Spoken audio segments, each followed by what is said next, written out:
बाल यौन शोषणको मुद्दामा पक्राउ परेका रामबहादुर बमजनलाई पूर्वपक्षका लागि थुनामा पठाउन जिल्ला अदालत सर्लाहीको आदेश।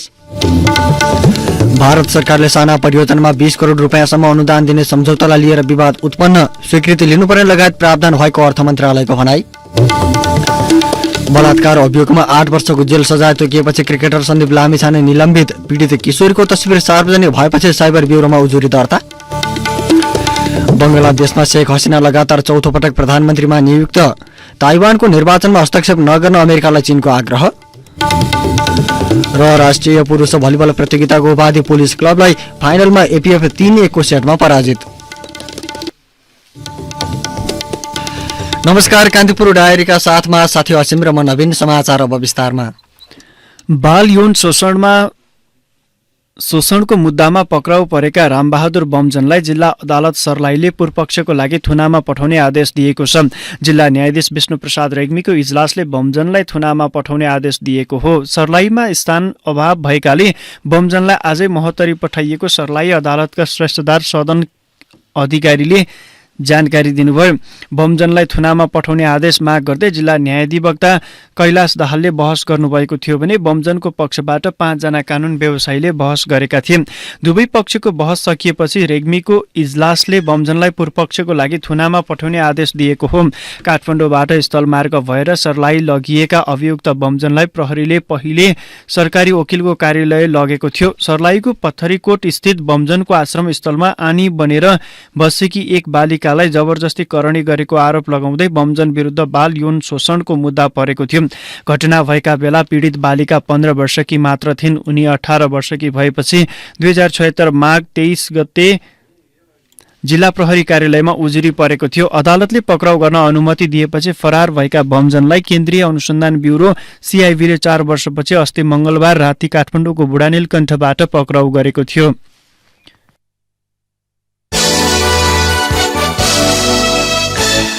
कान्तिपुर डायरीमा अब कान्तिपुर सविस्तारको पालो। कान्तिपुर सविस्तार। भारतले नेपाललाई दशकौंदेखि पूर्वाधार विकास लगायतमा सहयोग गर्दै आएको छ। दक्षिणी छिमेकीले सडक, पुल, विमानस्थल, अस्पताल, विद्यालय लगायत पूर्वाधार निर्माणका लागि आर्थिक सहयोग गरिरहेको हो। यही पृष्ठभूमिमा झण्डै 2 दशकदेखि सुरु गरिएको साना परियोजनाका लागि दिइने अनुदान रकममा वृद्धि गरी 20 करोड रुपियाँ पुर्याइएको सहायता सम्झौतापछि यति बेला विवाद उत्पन्न भएको छ। प्रतिपक्षी दल लगायतले सो सम्झौताको विरोध गरेका छन् भने सत्तारूढ दल र सरकारले त्यसको बचाउ गरेका छन्। दक्षिणी छिमेकी भारत नेपालको एक मुख्य विकास साझेदार हो। भारतले नेपाललाई सन् 1950 देखि नै औपचारिक रूपमा सघाउँदै आएको पाइन्छ।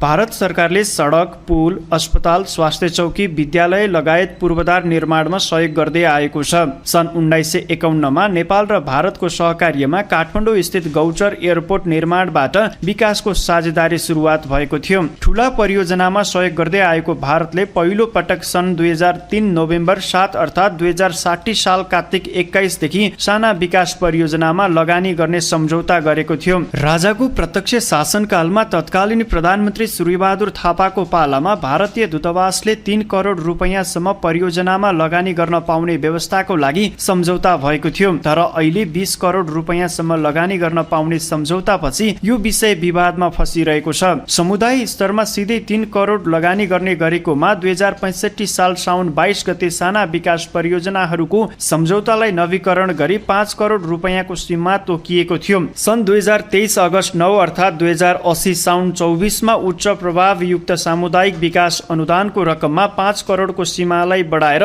20 करोड रुपैयाँ पुर्याइएको हो। भारतीय विदेश मन्त्री एस जयशंकरको भ्रमणका क्रममा दुई देशबीच सो सम्झौता भएपछि यसको पक्ष विपक्षमा बहस भइरहेका छन्। प्रतिपक्ष एमालेले भारत सरकारबाट दिँदै आएको साना विकास परियोजनाको रकम बढाउने सम्झौता गर्नु राष्ट्रको लागि घातक भएको टिप्पणी गरेको छ। सो पार्टीका सांसद पदम गिरीले भने नेपाली नागरिकलाई चाहिँ यसरी अरू अन्य ठाउँहरूमा योजनाका निम्ति जाने जनप्रतिनिधित्व ढङ्गले जाँदै रहँदाखेरि हाम्रो राष्ट्रिय स्वाभिमान कहाँ जान्छ, मुलुकमा चाहिँ यसले कस्तो खालका समस्याहरू सिर्जना गर्छन् भन्ने कुराको यो एकदमै गम्भीर र संवेदनशील प्रश्न हाम्रो अगाडि चाहिँ छ। त्यसकारणले गर्दाखेरि यो त देशलाई चाहिँ बर्बादीको बाटोमा लाने र राष्ट्रिय गौरवलाई चाहिँ समाप्त पार्ने, राष्ट्रिय एकतालाई भाड्ने यस्तो खालको खेलहरू चाहिँ हुँदैछन्।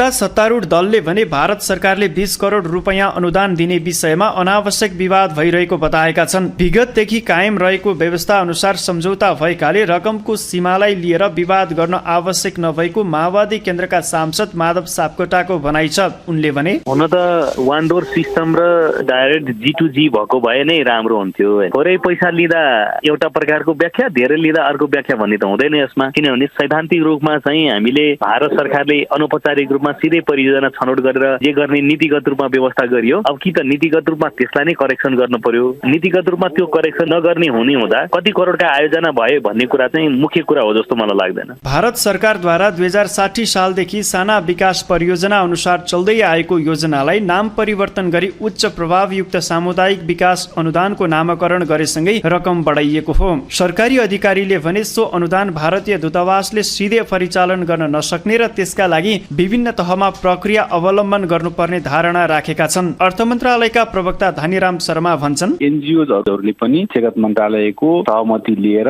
नो अब्जेक्सन लिएर अर्थ मन्त्रालय पठाउनु पर्ने, त्यसपछि अर्थ मन्त्रालय पठाए समाज कल्याण परिषद जुन यसको रेगुलेटर हो, रेगुलेटर समाज कल्याण परिषद त्यसको पनि स्वीकृति दिनुपर्ने, अनि समाज कल्याण मन्त्रालय सहित तिनीहरूको चाहिँ ट्रिपार्टाइट एग्रिमेन्ट समाज कल्याण मन्त्रालय र सम्बन्धित एनजिओ र भारत सरकार बीच एग्रिमेन्ट हुने जुन व्यवस्था गरियो चाहिँ पहिला एनजिओ घरमा क्लियर थिएन। कतिपय पालिकाहरूलाई चाहिँ 20% कस्ट सेयरिङ गर्न गाह्रो थियो। त्यसलाई हामीले 5% 10%मा कस्ट सेयरिङ पनि झार्दियौँ। अब अर्थ मन्त्रालयले त्यसलाई प्रायोरिटाइज गर्ने भन्ने कुराहरू पहिला थिएन। त्यसलाई हामीले चाहिँ कलेक्सन गरेर अर्थ मन्त्रालयलाई प्रायोरिटाइज गरेर पठाउने भन्ने कुरा राखिएको छ। भारतीय दूतावासका अनुसार हालसम्म 553 वटा परियोजना मध्ये 476 वटा आयोजना पूरा भएका छन् भने 59 वटा निर्माणाधीन अवस्थामा छन्। ती परियोजनाको समग्र लागत 1 खर्ब 15 अर्ब 50 करोड रुपैयाँ खर्च भएको भारतीय दूतावासले जनाएको छ। जानकारहरूका अनुसार 2065 सालमा गरिएको नवीकरण पछिको सम्झौताको प्रकृति भिन्न भएको छ। 65 सालमा सम्झौता गर्दा नै नेपाल सरकारको बजेटमा सहायता देखिनुपर्ने तथा सरकारको सम्बन्धित मन्त्रालयबाट स्वीकृति भएको हुनुपर्ने प्रावधान राखिएको उनीहरूको भनाइ छ।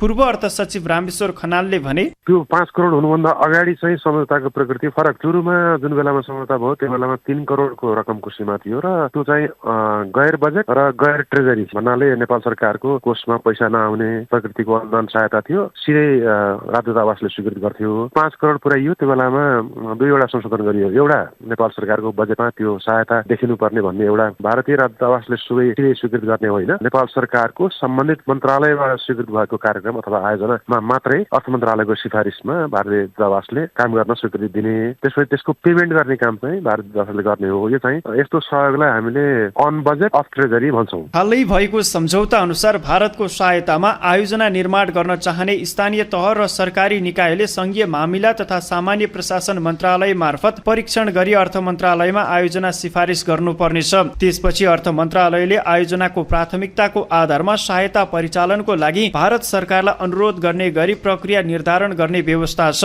स्वीकृत आयोजना संघीय मामिला तथा सामान्य प्रशासन मन्त्रालय, कार्यान्वयन निकाय र भारतीय दूतावास बीच त्रिपक्षीय सम्झौता गरी सम्बन्धित तहको बजेटमा समावेश गरेर कार्यान्वयन हुने अर्थ मन्त्रालयले जनाएको छ। आयोजना कार्यान्वयनको अनुगमनको लागि सम्बन्धित स्थानीय तह, जिल्ला समन्वय समिति, प्राविधिक विशेषज्ञ, संघीय मामिला तथा सामान्य प्रशासन मन्त्रालय र भारतीय दूतावासको प्रतिनिधि सहित अनुगमन समिति रहने लगायत प्रावधान सम्झौतामा समेटिएका छन्। तर कतिपयले अनुगमन समितिमा भारतीय दूतावासका प्रतिनिधि रहने प्रावधानलाई अस्वाभाविक ठानेका छन्। रेडियो कान्तिपुरका लागि असीम सापकोटा। कान्तिपुर सविस्तार।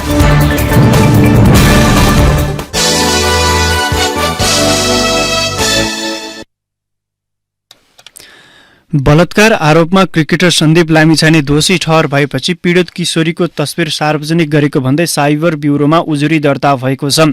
पीडितको तस्बिर सार्वजनिक गरिएको प्रति आपत्ति जनाउँदै गौशाला 26 को तर्फबाट ब्युरोमा उजुरी दर्ता भएको साइबर ब्युरोका प्रहरी उपरीक्षक पशुपति कुमार रायले जानकारी दिनुभयो। क्रिकेटर लामिछानेलाई 8 वर्ष कैद सजाय र 5 लाख रुपैयाँ जरिवाना भएपछि लामिछानेका समर्थकले अदालतको फैसलाप्रति असन्तुष्टि जनाइरहेका बेला पीडितको तस्बिर सामाजिक सञ्जालमा सार्वजनिक भएको थियो। सो विषयमा ब्युरोको टोलीले अनुसन्धान सुरु गरेको प्रहरी उपरीक्षक रायले बताउनुभयो। यसैबीच सामाजिक सञ्जाल प्रयोगमा संवेदनशील नरहेको भन्दै राष्ट्रिय स्वतन्त्र पार्टी रासोपाले जापानमा बस्दै आएका आफ्ना कार्यकर्ता दिवस सापकोटालाई प्रवास कमिटिको पदीय जिम्मेवारीबाट निलम्बन गरिएको जनाएको छ। सापकोटाले गौशाला 26 को तस्बिर सामाजिक सञ्जालमा पोस्ट गर्दै अदालती फैसलाप्रति असन्तुष्टि जनाएका थिए। कान्तिपुर डायरीमा अब ब्रेकको पालो। ब्रेकपछि अब बाँकी प्रसङ्ग। महिला बालबालिका तथा ज्येष्ठ नागरिक मन्त्री सुरेन्द्र राज आचार्यले नेपालमा बाल विवाह रोक्नका लागि वडा कार्यालयबाटै विवाहको अनुमति लिनुपर्ने व्यवस्था गर्नुपर्ने बताउनु भएको छ। नेपालले सन् 2023 सम्म बाल विवाह अन्त्यको लक्ष्य लिए पनि अपेक्षित उपलब्धि हासिल गर्न नसकेको भन्दै मन्त्री आचार्यले अबदेखि वडा तहबाटै कदम चाल्नुपर्ने बताउनु भएको हो। अन्तर्राष्ट्रिय गैर सरकारी संस्था वर्ल्ड भिजन इन्टरनेसनलले बाल विवाह विरुद्ध सञ्चालन गरेको अभियान समापन कार्यक्रममा बोल्दै उहाँले भन्नुभयो, बाल विवाह अन्त गर्नको निमित्त जबसम्म हामीले वडा कार्यालयमा केटा र केटीकै नागरिकता राखेर विवाहको स्वीकृति लिने प्रावधान गर्यो भने मात्र यसलाई न्यूनीकरण गर्न सकिन्छ। अन्यथा चाहिँ नि हामीले यो जनचेतना मात्र जगाएर यो सम्भव देखिँदैन। बाल विवाह अन्त्यका लागि सबै पक्षको सहकार्य आवश्यक भएको मन्त्री आचार्यको भनाइ थियो। कार्यक्रममा बोल्दै कांग्रेस नेत्री डाक्टर आर्जु राणा देउवाले नेपालमा बाल विवाह रोक्न सचेतनामूलक गतिविधि पर्याप्त नहुने बताउनुभयो। विवाह अगाडि लाइसेन्स लिनुपर्ने व्यवस्था गर्नुपर्ने उहाँको भनाइ थियो। पहिल्यै लाइसेन्स लिनु पर्यो र त्यो बेलामा नागरिकता त हुनै पर्यो र त्यो सँगसँगै बस्दाखेरि ट्राफिकिङ पनि रोकिन्छ। किन यस्तै लभमा फसाएर बिहा गर्छु भनेर भगाएर यत्तिकै लग्ने अनि त्यसपछि बेचिदिने यो परम्परा पनि रोकिन सक्छ। वर्ल्ड भिजन नेपालले विभिन्न 16 जिल्लामा 6 वर्षसम्म सञ्चालन गरेको बाल विवाह विरुद्धको अभियान आज समापन भएको हो। बाल विवाह सम्बन्धी अभियानपछि अब नेपालमा कुपोषण र भोकमरी अन्त्यका लागि केन्द्रित कार्यक्रम गर्ने सो संस्थाले जनाएको छ।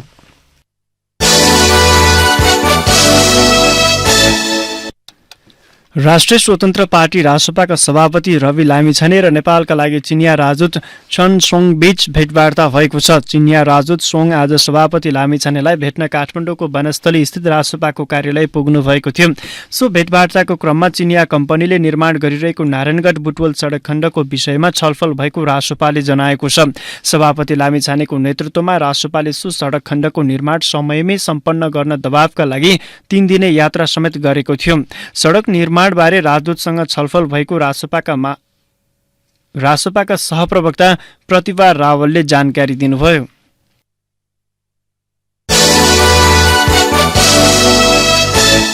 प्रधानमन्त्री पुष्पकमल दाहालले वीर अस्पताल स्वास्थ्य क्षेत्रको आधार स्तम्भ भएकाले उपचारका क्रममा बिरामीले गुनासो गर्ने अवस्था नआउने गरी काम गर्न निर्देशन दिनुभएको छ।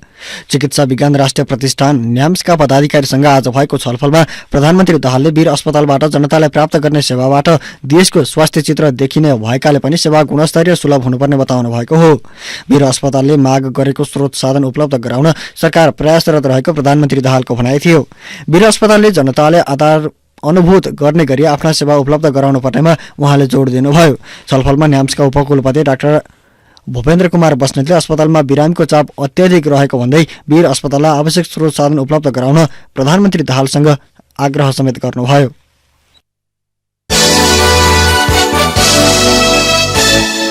ताप्लेजुङको श्रीजङ्गा गाउँपालिकाले विद्यालय हाताभित्र राजनैतिक गतिविधि गर्न रोक लगाएको छ। विद्यालय शान्ति क्षेत्र घोषणा राष्ट्रिय ढाँचा कार्यान्वयन निर्देशिका 2068 जारी भए पनि गाउँपालिकाभित्र शैक्षिक क्षेत्र प्रभावित हुने गतिविधि नरोकिएकाले गाउँपालिकाले कडाइका साथ लागू गर्ने निर्णय गरेको हाम्रा सहकर्मीले जनाएका छन्। विद्यालय हाताभित्र वा विद्यालयको सम्पत्ति प्रयोग गरी राजनैतिक दल वा दल सम्बद्ध संगठन निर्माण, आमसभा, गोष्ठी, बैठक, सभा सम्मेलन गर्न नपाइने गाउँपालिकाले जनाएको छ। कान्तिपुर डायरीमा पुनः ब्रेकको पालो। ब्रेकपछि कान्तिपुर डायरीमा अब आर्थिक प्रसङ्ग। सरकारले पर्यटन नीति संशोधन गर्ने तयारी गरेको छ। पर्यटन क्षेत्रलाई समय सापेक्ष बनाउन एवं भ्रमण दशकलाई सफल बनाउने उद्देश्यले पर्यटन ऐन 2035लाई संशोधन गर्न संस्कृति, पर्यटन तथा नागरिक उड्डयन मन्त्रालयले सरकारवाला निकायसँग छलफल सुरु गरेको हो। सरकारले चालु आर्थिक वर्षको बजेटमा सन् 2023 देखि 2032लाई पर्यटन दशकको रूपमा मनाउने घोषणा गरेको थियो। सरकारी लक्ष्य प्राप्तिका लागि ऐनमा भएका बाधा अवरोध हटाउन पहल स्वरूप छलफल सुरु भएको मन्त्रालयले जनाएको छ। संस्कृति, पर्यटन तथा तथा नागरिक उड्डयन मन्त्री सुदन किराँतीले पर्यटन ऐन संशोधनका लागि 7 प्रदेशका पर्यटन मन्त्री र सचिवहरूसँग छलफल समेत गर्नुभएको थियो। छलफलका क्रममा प्रदेशका मन्त्रीहरूले संघीय सरकार र प्रदेशले ल्याउने कार्यक्रम दोहोरिने गरेकाले त्यसमा पुनर्विचार गर्नुपर्नेमा संघीय सरकारको ध्यानाकर्षण गराएका थिए। एक साता यता कृषि सामग्री कम्पनीले ल्याएको 15,000 मेट्रिक टन युरिया मल वीरगञ्ज नाकाबाट भित्रिएको छ। सीमावर्ती भारतीय शहर रक्सौलबाट वीरगञ्ज स्थित सिर्सिया सुक्खा बन्दरगाहमा मल आइपुगेको कम्पनीको प्रादेशिक कार्यालय वीरगञ्जका वरिष्ठ सहायक बलबहादुर शाहले बताउनुभयो। सो मल स्विस, सिङ्गापुर र आदित्य बिरला कम्पनीले कोलकाता बन्दरगाह हुँदै नेपाल ल्याएका हुन्। हिउँदे बाली गहुँमा प्रयोग गर्न मलको अभाव हुन नदिन जिल्लागत रूपमा वितरण गर्ने तयारी भएको छ। नेपाल राष्ट्र बैंकले रेमिट्यान्समा भएको वृद्धि र आयात संकुचनका कारण मुलुकमा विदेशी मुद्रा सञ्चित बढ्दै गएको जनाएको छ। बैंकले आज सार्वजनिक गरेको देशको वित्तीय तथा आर्थिक स्थिति सम्बन्धी प्रतिवेदनले बाह्य सूचकाङ्कमा सुधार हुँदै गएको बैंकले जनाएको हो। राष्ट्र बैंकका अनुसार नेपालमा विप्रेषण प्रवाह 27.6% बढेको छ भने विदेशी मुद्रा सञ्चित चालु आर्थिक वर्षको मङ्सिरसम्ममा 17 खर्ब 67 अर्ब 4 करोड रुपियाँ पुगेको छ। गत असार मसान्तमा विदेशी मुद्रा सञ्चित 15 खर्ब 39 अर्ब 36 करोड रुपियाँ थियो। प्रतिवेदनका अनुसार दाल तथा गिडावडीको मूल्य समेत 10.5%ले बढेको छ।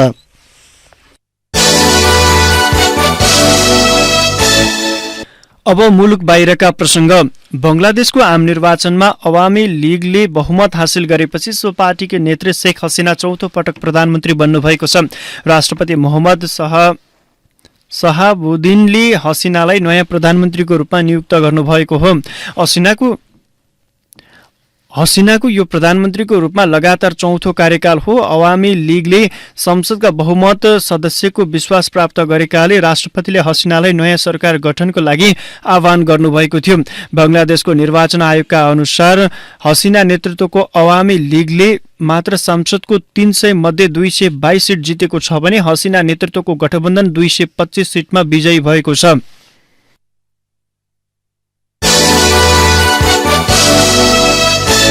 यसअघि प्रसारित समाचारमा बंगलादेशका राष्ट्रपति मोहम्मद शहाबुद्दिन हुनुपर्नेमा अन्यथा भएकाले सच्याइएको छ। अब बाँकी प्रसंग। चीनले ताइवानको चुनावमा हस्तक्षेप नगर्न अमेरिकालाई आग्रह गरेको छ। वाशिंटनले यसै साता हुने निर्वाचनको सेरोफेरोमा ताइवानमा एक प्रतिनिधिमण्डल पठाउने बताएपछि चीनले निर्वाचनमा हस्तक्षेप नगर्न आग्रह गरेको रोइटर्सले उल्लेख गरेको छ। चीनको विदेश मन्त्रालयका प्रवक्ता माओ निङले ताइवान चीनको महत्वपूर्ण अङ्ग भएको बताउँदै चीन अमेरिका सम्बन्धमा क्षति पुग्ने गरी कुनै पनि प्रकारको हस्तक्षेप नगर्न आग्रह गर्नुभएको हो।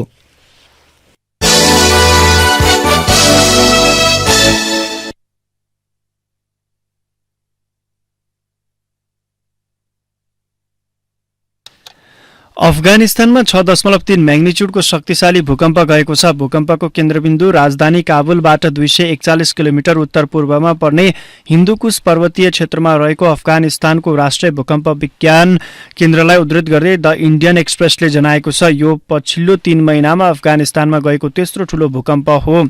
यसैबीच पाकिस्तानको राजधानी इस्लामाबाद, लाहोर, पेशावर र मुजफराबादका प्रमुख शहरहरूमा भूकम्पको धक्का महसुस गरिएको छ। भूकम्पबाट भएको क्षतिको विवरण भने आइसकेको छैन।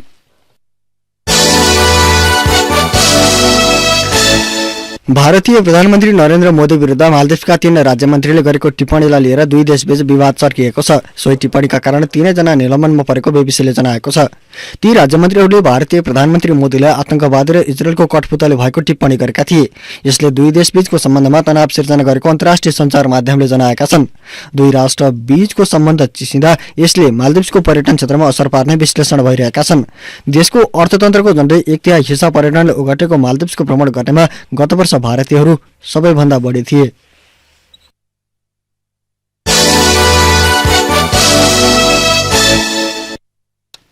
अब खेल प्रसंग।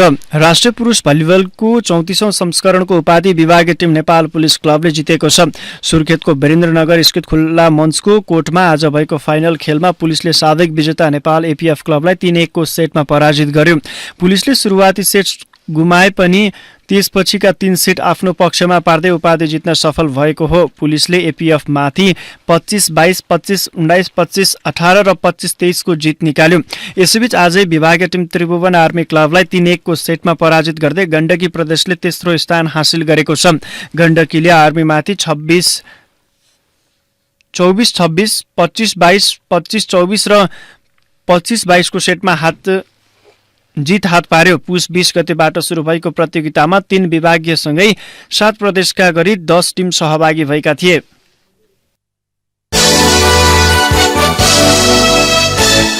र नेपाल क्रिकेट संघले क्रिकेटर सन्दीप लामिछानेलाई निलम्बन गरेको छ। बलात्कार मुद्दामा काठमाडौँ जिल्ला अदालतले हिजो 8 वर्ष जेल र 5 लाख रुपियाँ जरिवाना सुनाएपछि क्यानले लामिछानेलाई निलम्बन गरेको हो।